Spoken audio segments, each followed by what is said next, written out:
What's up there, social media family? It's Chris, your favorite coach, your favorite host, all things favorite. And if you don't have a favorite yet, may I make a suggestion? That be me and my group and what we do here. So we're back with another edition of Conversations with Chris. And we have today the one, the only Kayla, Houston's top real estate person and top team leader. She runs a great team down there and is doing wonderful things. And I wanted to talk to her live for everybody to kind of hear and answer questions. So we are live. And yay, Kayla, welcome. Tell us about yourself. Yay. Thank you so much for having me. This is That's awesome. Right. It's a lot of fun. Yeah, thanks. Well, so my name's Kayla Sorrell, and I'm the broker and owner of Pop Realty. We're in Houston, so we're a residential real estate brokerage down here. And how long have you been doing that? I got into the business in 2014, so this year will be 10 years. Yeah. Wow, welcome. So happy 10 years. Thanks. So 10 years and then just 30 more to go, right? Just 30 more, early retirement. So it's you've got a nice little brokerage, nice little team. And I mean, this all kind of started with your commitment to the service, to your clientele. So what are some of the things that made you different as a real estate salesperson / consultant, and what, your vision behind creating Pop Realty? Yeah. I mean, I think it's an interesting topic because what does make us different? There's something like 45,000 real estate licenses in Houston. So how do you differentiate yourself in that kind of a market? And the thing that has always just come really naturally to me and what I coach my agents on is building those relationships and really thinking outside the box for people, meeting people where they are, being more guidance and more of a consultant through the process. Building relationships that, now 10 years in, almost all my business is repeat and referral. So I think I've helped a lot of clients that have come to us in situations where like, man, I had this crummy experience. And it's because the agent maybe wasn't listening. They had their own agenda. They've kind of got their own game plan of how things go, and people don't fit into a box. So really listening and kind of creating that customized experience for people and being the consultant that they want to keep coming back to, helping them make these big life decisions in their best interest. I think that's a major differentiating factor. Sure. Yeah, that's you. So it's kind of like you were in the business and you heard all this stuff about people not being treated like an individual and not feeling heard and listened to. And so you basically carved a niche in that. It was like, hey, we're going to have a customized approach. There's no one size fits all solution. Exactly. And thinking outside the box, I think more people should be willing to kind of think of solutions that aren't your cookie cutter solutions. There's lots of pitfalls, lots of ways things can shift during a real estate experience for a person, and pivoting with them and finding solutions that make sense, not just what you're supposed to do next. Yeah. Well, sometimes we get stuck into the trap that it's all the same, and we talk about systems and like that's how we operate. So how's that come into play with regards to your efficiency? So like I know with you, and you're really committed to teaching your team these things, and how you build that stuff into your systems, that customized approach without losing efficiency. Yeah, because efficiency is key, and also that efficiency translates to customer experience. So you have to have your systems, you have to have a systematic approach so that people are receiving consistent service from you, and they're really, they know you're a step ahead. They're not having to think and guess what's coming next. So the system is so important, but it's how you handle each individual moment where they have a decision to make and what options you're presenting to them and how you're maybe bringing in resources to help them at each of those individual moments that makes it so customized. But it's all operating in a systematic way so that they know you're ahead of the game and that you're prepping them, avoiding surprises for them, which is key. Yeah. It's like that's something that's huge. I mean, I remember when I was new and then like all these things would happen. Then eventually by the time I was a seasoned agent, I just like with a buyer or seller, I had like a worksheet that was like, hey, these things will probably happen. These things might happen. These things could happen. It just was all there. And like, hey, guess what? It's the experience that brought us there. And then so you've kind of built that stuff right into what you do with you and your team. Exactly. And I feel like when people feel prepared, they're a lot more equipped to handle the turns. Mhm. Even, first time home buyer or somebody that's seasoned, if they're prepared and they know all the potential of what could happen, the good, the bad, and the ugly, then it's going to be less surprising. There's going to be less, shock in any of the moments that happen. So they're ready to handle it. So Mhm. keeping them prepared is equally important to us being prepared and knowing what's coming next. That's perfect. So we got, look, Brett Boji said fire. So he's another guy. You guys are cut from the Hey, same Brett. cloth. He's over there in Jupiter, Florida, works with his family, and he's got a very kind of similar commitment to detail and customer service above all things. But I love it. thanks for Nice to popping meet up. you, Thanks for Brett. popping up, Brett. We appreciate you. But yeah, that's awesome. And when people are prepared, also, I mean, it helps them. It makes it then the only thing they have to worry about is making a decision, right? So Make when people are, decisions. they don't have to worry about all the other concerns. They know what's coming. It's so, and I think that's the apprehension about when people have, when it's a buyer that's concerned about making that offer, or it's a seller that's concerned about hiring you. When all that stuff is taken care of and they're well prepared, they only have to worry about making the decision. So Exactly. Brett said, love that expectation management piece. Great work. Thanks. Yeah, definitely. I mean, I always coach agents that our job is to present all of their options, help with guidance. They're the decision makers. So they definitely are in the driver's seat, Yeah. but they may not think about all their options Mm. and how they each may play out. So kind of being able to anticipate each scenario, and playing it out for them Yeah. and thinking about, all the different ways it can go. Then they're good, equipped to make the decisions. That's huge. And I often say, and you're kind of just reiterating this, is like that we're not really, there's no sales required. It's really Yeah. setting those expectations, preparing them, and educating them to be able to make the decision when the time comes. Right. So For sure. I've never been a salesperson in my life. I feel like I've never sold anything. If you asked me to sell you something, I couldn't sell it to you. I know, right? But It's crazy. I understand how this works, Yeah. and I understand how to provide that guidance for people and sort of meet people where they're at. I think it's truly more of like a consultant. I can't walk you into a house and convince you to buy it. It's not what I'm there for. Yeah. So you ever work with a realtor that's like tries to sell you a house and they walk you through there and they're like, "This is the kitchen," and I'm like, "Yeah, I couldn't tell. Yeah. I thought it was a bathroom, really." But Why the I'm glad stoves in here? yeah, I know it's so silly, but I know it. I'm the Yeah. same way. I never fancied myself a salesperson, but Yeah. I think people with real estate, people want to buy. People want to. They don't want to be sold, but they want to buy. And Exactly. it's a cool thing. So rewind 10 years ago before you got into real estate. What'd you do before that? What made you decide to get into real estate? That's always a Yeah. fun story. This is a fun story. By the Yeah. way, I put Kayla's, if you guys, on YouTube or Facebook, I just put the link to Kayla's company there. And as she talks, I might post other things and you could click on it, connect with her. She's on social media. She's not very good. That's why we're doing this. So So bad, but I love your Instagram, the funny videos you do and everything. So, maybe I'll put Thanks. something there too. Yeah. But yeah, tell us how you got into the business, and we're open for questions too as we go, guys. So feel free to post anything. We'll get Yeah. answered. Yeah. Well, the funny thing is, like, how you meet people every day. They're like, "Oh, I've always wanted to get into real estate." Mhm. Well, so I grew up in a family of real estate people. So my mom was an agent. My aunt owns a small real estate company. Two of my cousins are builders. Kind of grew up around it, but I didn't go straight into it. So my first, career was in event management.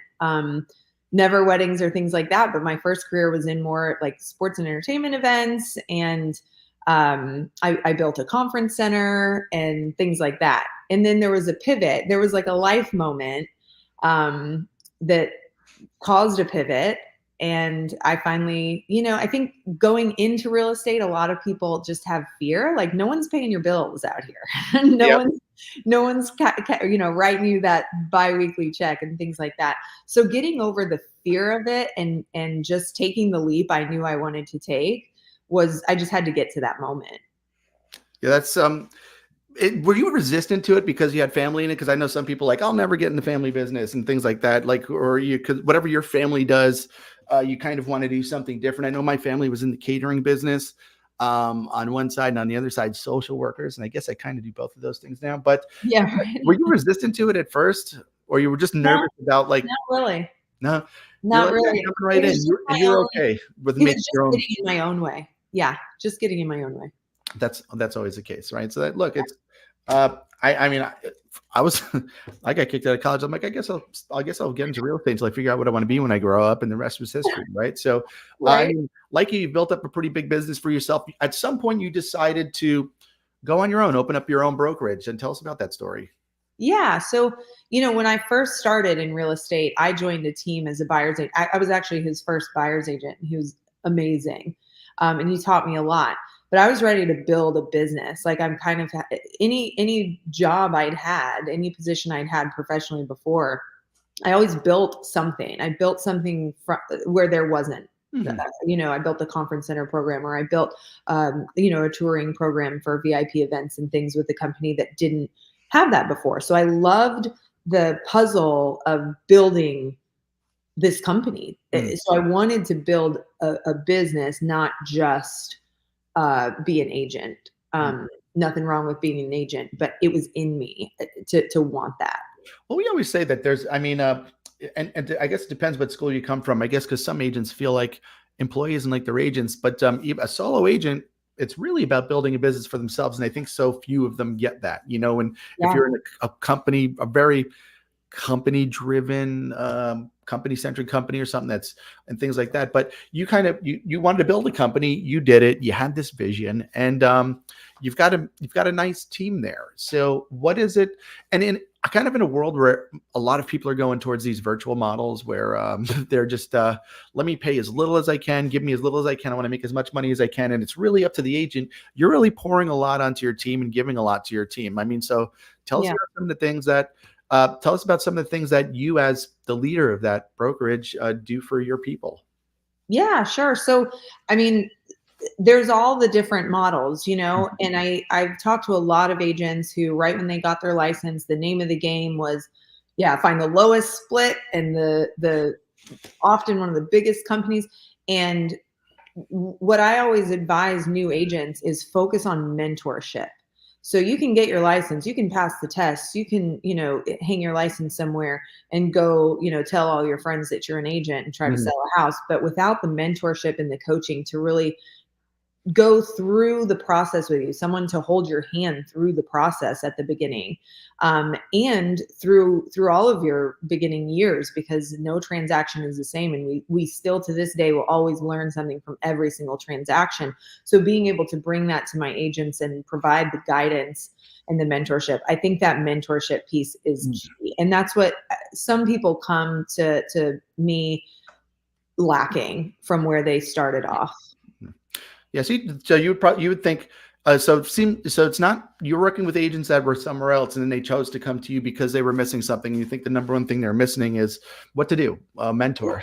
Yeah. Mentorship, and really someone that's not just like on the receiving end of the dialer, that can like answer a quick question for you, but someone that's invested with that client from the lead stage to the post closing correspondence stage, like everything in between, who kind of knows the story with you. And we're boutique, we're small, we're not a huge company, and that's how we like it. We're a boutique team, so that there can be that, service that I like providing my agents. I like coaching them. Mhm. And the right agent is more receptive to that sort of coaching and mentorship than maybe just like a raw team training, you know, high level stuff. Yeah, it's because there's only so much you can learn in a classroom, and I came from a company where we had tons of stuff in the classroom, and then it came to that component where people are like, okay, great, I learned how to generate a listing appointment.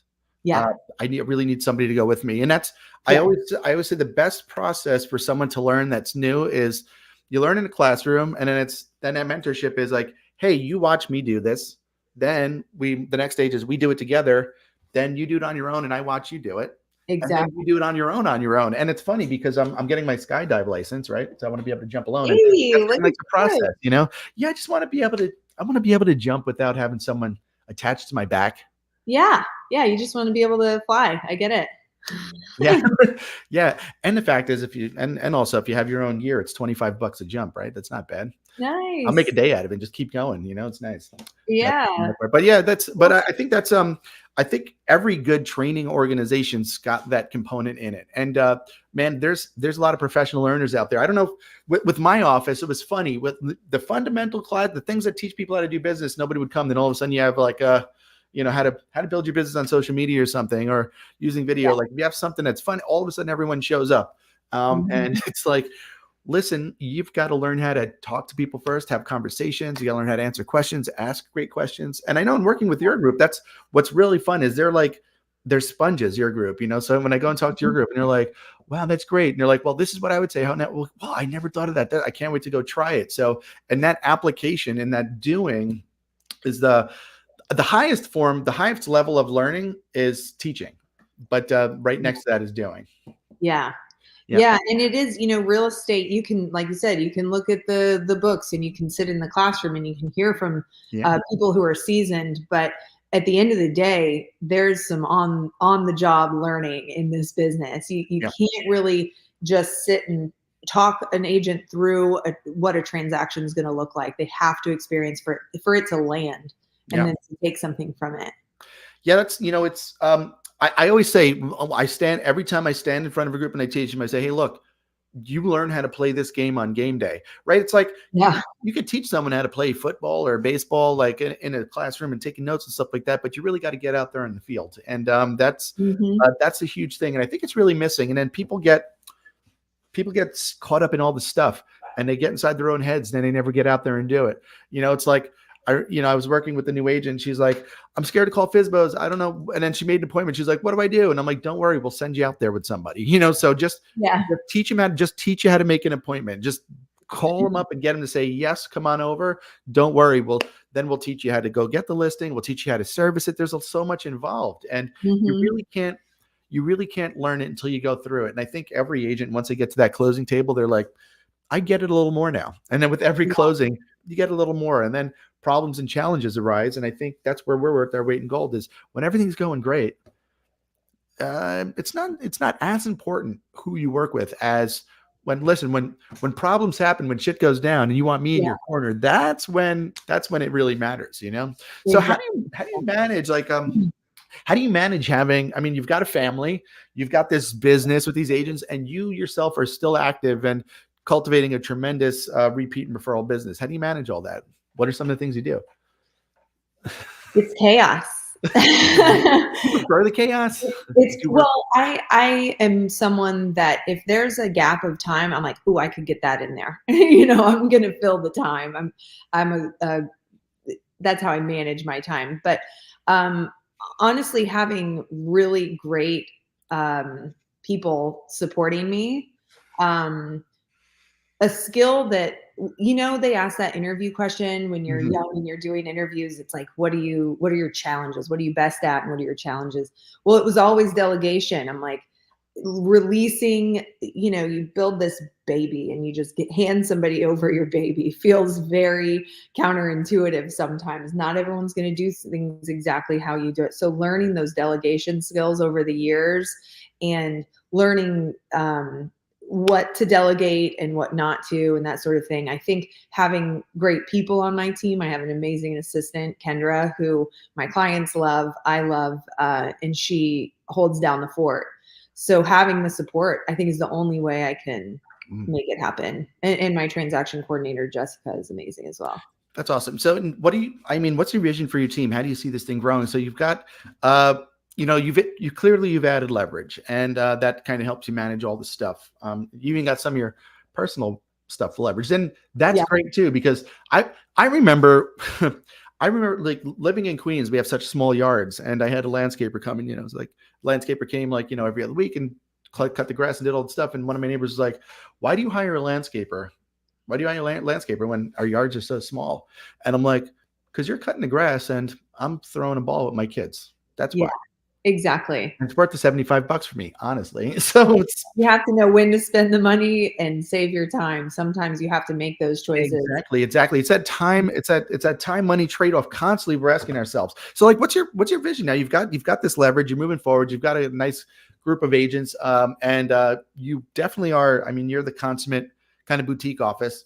And where are you looking to go with this? Are you looking to grow in agents? Are you looking to get, gain more clients, more market share? What's that look like? Yeah, I think both. The goal is never to be huge. I like boutique. I like that personal coaching level that I'm able to deliver it to agents Yeah. that I wouldn't be able to do. Obviously, I can. I envision some of my top agents becoming sort of in that coaching role as well. And so kind of growing a bit, but we're not trying to be huge.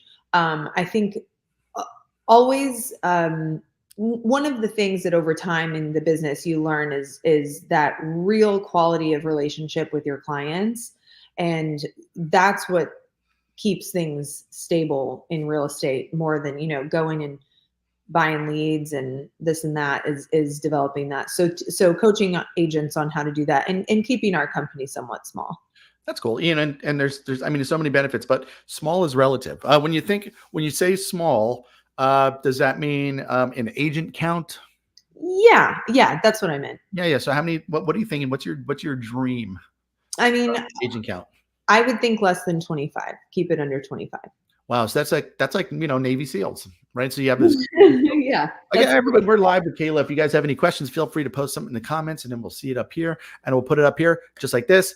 Yay! And we'll get answered. So that 25 agents, that's a great vision. And what do you? There's some things on the horizon. You're so big on relationship cultivation. You're teaching that. You're cultivating relationships with your agents, with your clients, with your world, your sphere of influence, and you're teaching your agents how to do that. What are some things that are on the horizon for your clientele? Like if I was someone in your database, what do we have to look forward to from Pop Realty this year?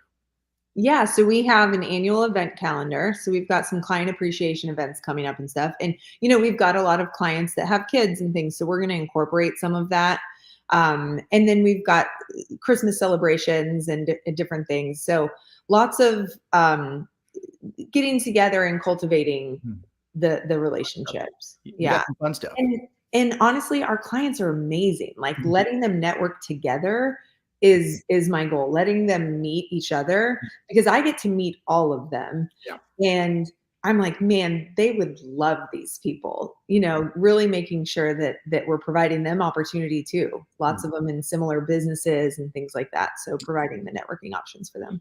That's perfect. Yeah, it's always adding value to people. Is always like, hey, how can I add value to you, your world, your business? And then we never really have to talk about what we do. We just happen to be, Kayla, she's a great connector, and she happens to be in the real estate business, right? She puts great events together and happens to be in a real estate business. So I kind of love that networking piece of it. And that's like an ancillary benefit. By the way, that's a huge database growth opportunity when you're inviting people to these events and you're like, hey, who do you know that's not connected with the Pop Realty world that would really like to be at this event? So, I mean, if you bring 20 people and everyone invites one person, you have 40 people there. You just grew your database by 20. It's not bad. Yeah.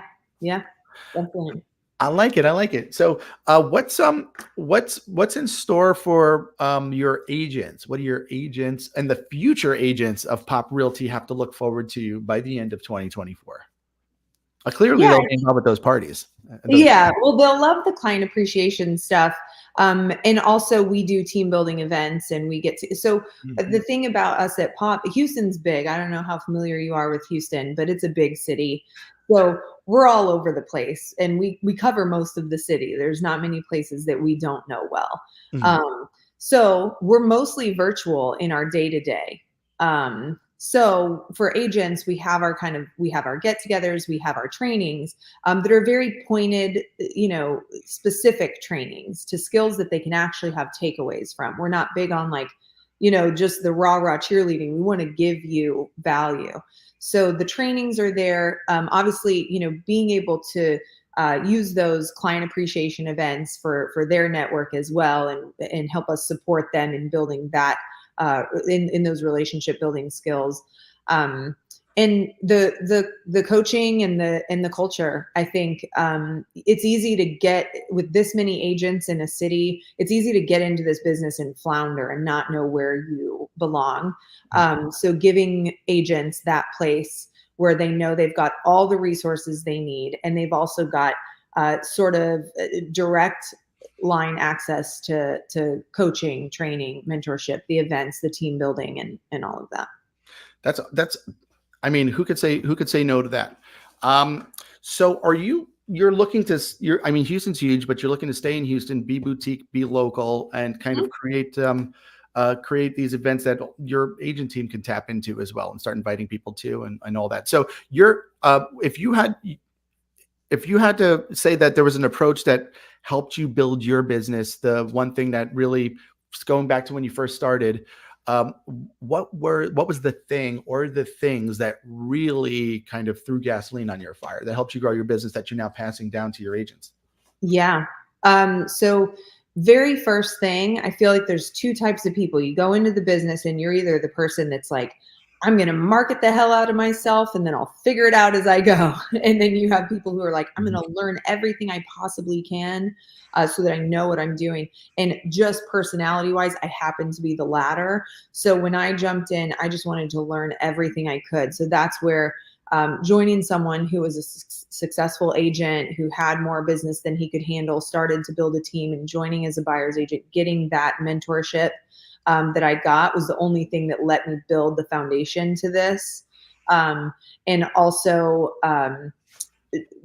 learning to comb your sphere and learning to put yourself out there. I built in the beginning, as far as lead generation, I was huge on open houses. I mean, we were at open houses 3-4 times a weekend, just hustling. So those sorts of things helped me lay the foundation. Yeah, I'm glad you said that because I work with so many new agents, and I was a big prospector, and so many people kind of shove prospecting down your throat, and so many new agents say, I'll never be good at this because I'm not good at cold calling, or I can't talk to for sale by owners or expireds and things like that. And I'm like, there's so many ways to build your business. And I'm fortunate I get to talk to agents all around the country all the time that built their business different ways. And you are one person. You said, hey, I've never made a cold call.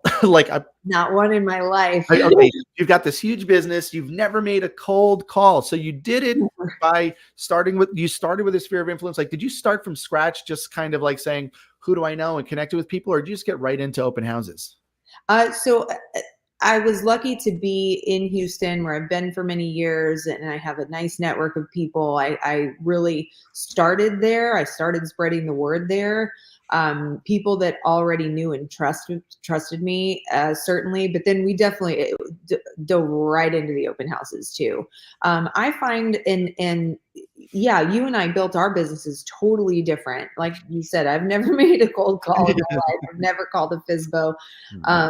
But I knew that if I could be in person with someone and I know and understand what they're going through at whatever stage they're at, I can meet them there and I can connect with them. I was more heavy on being in person with people. Yeah. And so how'd you find them? You consistently did open houses. And I guess people would meet you there and they connect. And I guess people connected with you quickly and wanted to continue to work with you. I mean, did you have a really great follow-up system after you connected with those people initially? Yeah, I kind of had a not only the follow-up system, but during the first interaction, I sort of had a conversation model that I worked through with them that was really, productive for me and helped kind of keep things flowing with them. And then, yeah, following up, I think I always with when you're just trying to convert somebody and you're just trying to build that relationship and you're just meeting them at the beginning, it's always about providing them what they need. So you know what they're excited about, and they don't want to, talk to you about their loan yet. Kind of dangling the carrot of the house, because that's what people are really interested in. I always knew people weren't most of the time looking for an agent, although, sometimes savvy buyers are looking straight for an agent. I get that. But often people were just really excited about houses at that moment. They might just be, especially at open houses, their wheels are just turning. They're just kind of getting this idea going. So providing what they want, not necessarily what I want them to do. Sure, I want to know if they're going to be able to qualify for a loan, but we'll get there, and kind of doing it in a way that I know that they'll appreciate. Yeah, that's right. I got, later, I never asked anybody if they were pre-approved for a loan. I just say, I'm like, are you paying cash or are you going to get financing? Oh, we're going to get financing. Awesome. I've got someone that can help you save money. How do you like that? Yay. Great. I'll get you connected as soon as we're done. Yeah. So it was just like, they want to know if they can afford it at the end of the day, but it's like the shiny, fun shopping for the homes part is what they're that's what gets them excited. and open houses are good for that. So many people walk into open houses and can't even afford it, but it's fun to be there and it's okay to give them that space to enjoy, right? And inspiring, you might not be able to afford this now, but let's get you your first property and then you're going to flip it into the next. You'll be here at some point.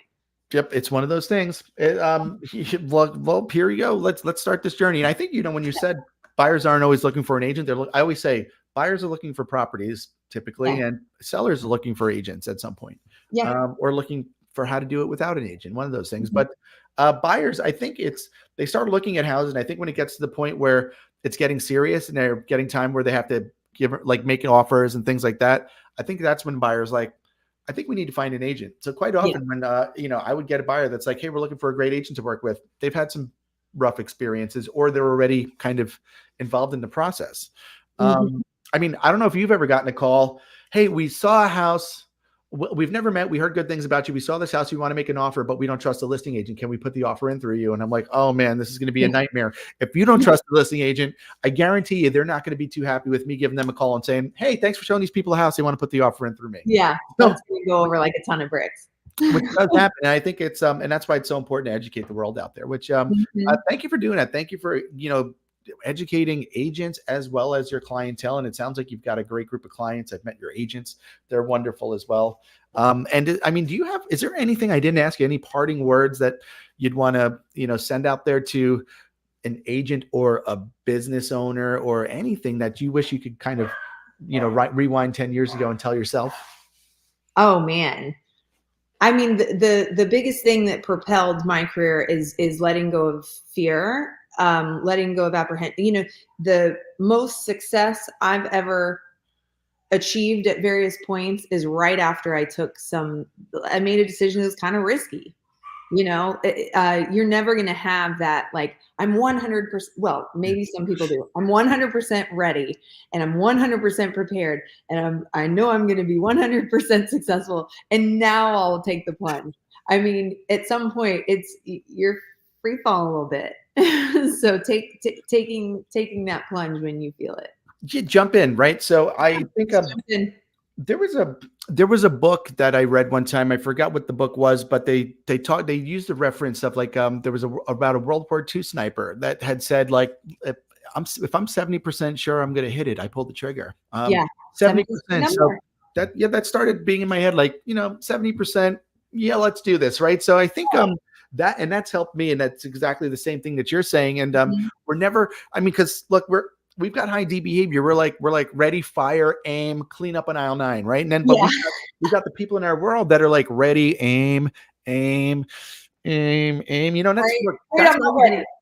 why we do these live videos, because if we recorded this, we'd never put it out there because we'd be too critical of ourselves and we'd move on to the next thing. But now look, 70% sure, ready, fire, aim, clean up on aisle 9. It's okay. But if we have any last minute questions for Kayla, if nothing pops up, then we shall let everybody go back to the world of doing whatever they do. I know you've got an appointment coming up. Yeah. As well. And I get to talk to Kendra. Thank you so much. Oh, nice. 5 minutes. Yes, that's going to be good. But you guys, I did put Pop Realty's link down there. Kayla, you can see her here on, you're on Facebook, you're on Instagram, right? And what social media are you really using? Are you focusing on for your kind of real estate business? If people wanted to be part of your digital sphere of influence. Yeah, mostly Instagram and Facebook. Yep. Okay. Yep. So those are the two ones, the meta universe, we call it. Well, thanks for joining us, everybody. We'll see you at the next one. And if you guys have questions for me or Kayla after this, you can just continue. This video will live right there wherever you saw it, and you can post it in the comments, and we'll be able to get back to you on that. And we're real easy to get in touch with. So cheers. Thanks for joining us, Kayla. Appreciate it. Definitely. I appreciate it. See ya. Bye.